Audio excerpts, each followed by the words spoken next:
Hello and welcome to my talk through your Shakespeare non-exam assessment, otherwise known as coursework. Okay, let's look at the task. Examine loyalty in Macbeth and its importance to the play as a whole. So just look at your keyword loyalty, think about everything we talked about around what loyalty means.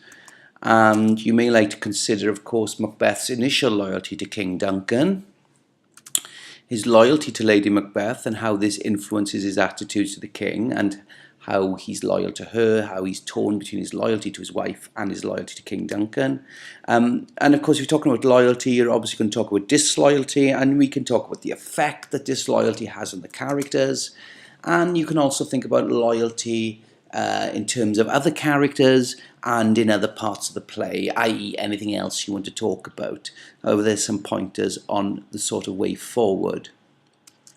So, in this video, the first of a few, I'm going to focus on some of the key scenes that we've looked at in class, and this one is Act 1, Scene 2. So, what are you going to ask yourself in terms of this scene? Well, why is this scene an important scene in terms of Macbeth's loyalty?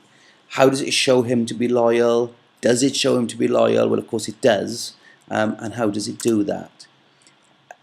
How do the characters view Macbeth?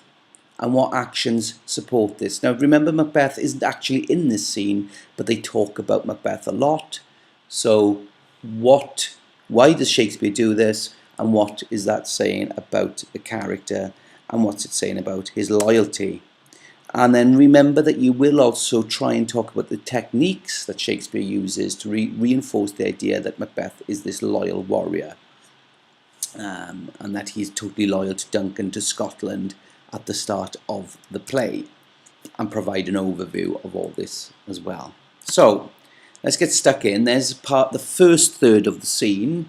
I'm not going to read it through here for obvious reasons, but you have a look at it, have a copy of the text, have a look it up, read it through. I would highly recommend you read the play to yourself again, especially the key scenes that we've looked at, this being the first of them. And if you remember, in this scene we have Duncan getting a report of the battle from the sergeant.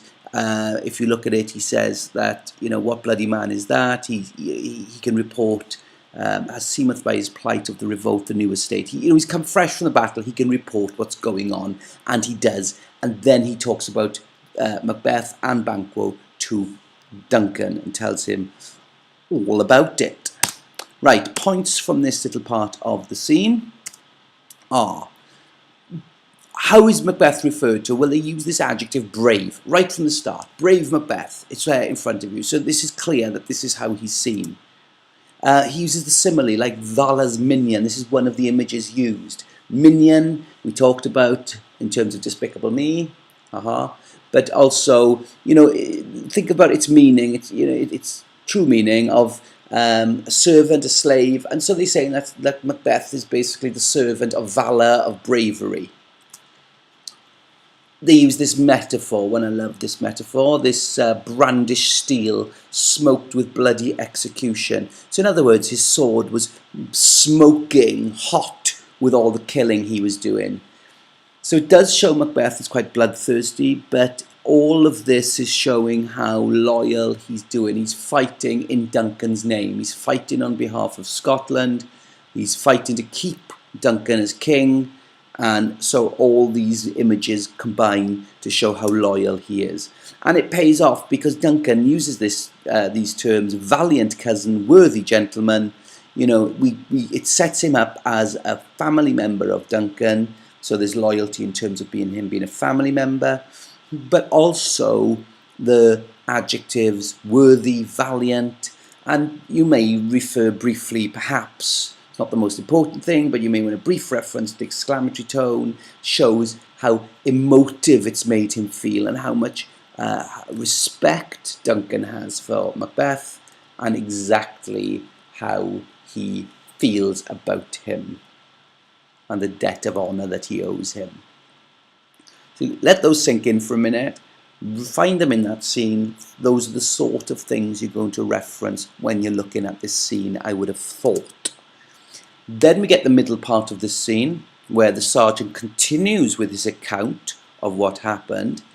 Don't forget that he's saying that just as he's seen off the rebellion within Scotland, there's a new assault from Norway, and there's a new army comes along and begins, as he says, a fresh assault.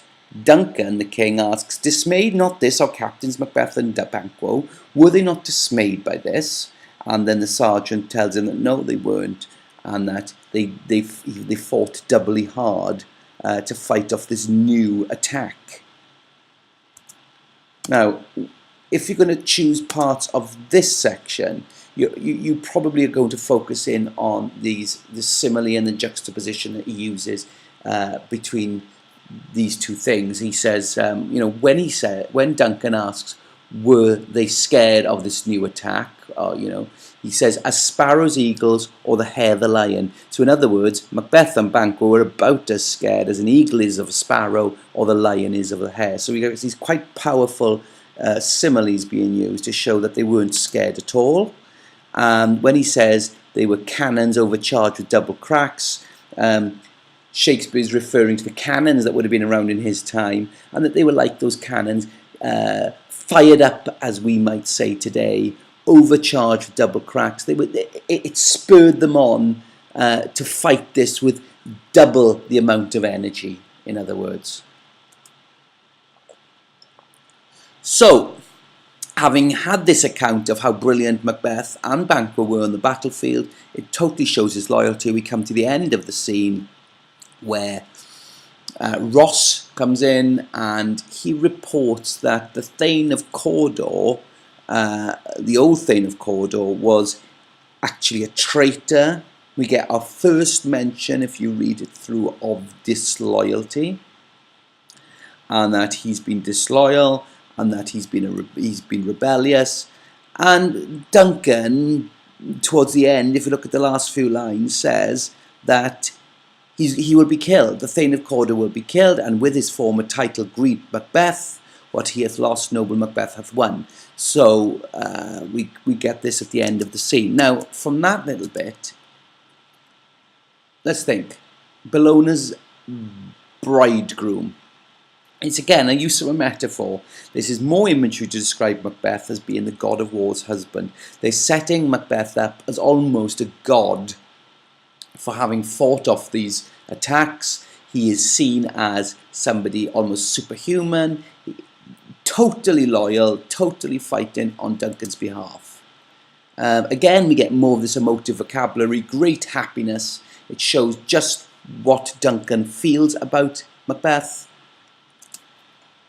And conversely, he talks about the Thane of Cawdor as the most disloyal traitor. So we get this account of how Macbeth has been so loyal, but also how the Thane of Cawdor is disloyal.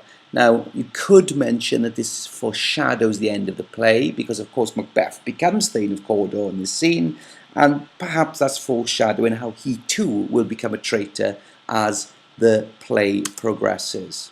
What he hath lost, noble Macbeth hath won. In other words, his title, Thane of Cawdor, he's giving to Macbeth, which is, you could argue, a form of irony given what happens in the rest of the play, and that Macbeth follows in his footsteps. So, let's go back. In Act 1, Scene 2, why is this an important scene in terms of Macbeth's loyalty? Well, it sets up Macbeth as being totally loyal to Duncan and Scotland. They have absolutely no qualms about talking about Macbeth in very emotive terms, and that he's seen pretty much as a god, somebody who's totally loyal, totally on their side. They're very happy that Macbeth has supported them in this way. They talk through the actions that he's done, that he's, how he's killed the enemy, and it didn't come up on this, but how he unseamed them from the name to the chaps, all that sort of stuff. Okay, how he's killed in the name of Scotland. And then just remind yourself and watch back some of the ideas that I've discussed here of things you might say in terms of AO2, in that Shakespeare uses similes, metaphors, etc. to reinforce this idea that Macbeth is a loyal warrior. And you provide an overview, finally, by talking about how this scene, even though Macbeth isn't actually in the scene, he's set up at the very start of the play as being one of the most loyal subjects and family members Duncan could possibly desire. So basically, Shakespeare is presenting Macbeth in the very start of the play as totally loyal to his country, totally loyal to his king. So, I believe that's it. Yeah, I hope that has provided you with an overview of that scene. And look at my next video for the next scene. Hope that made sense. Rather enjoyed that. See you soon.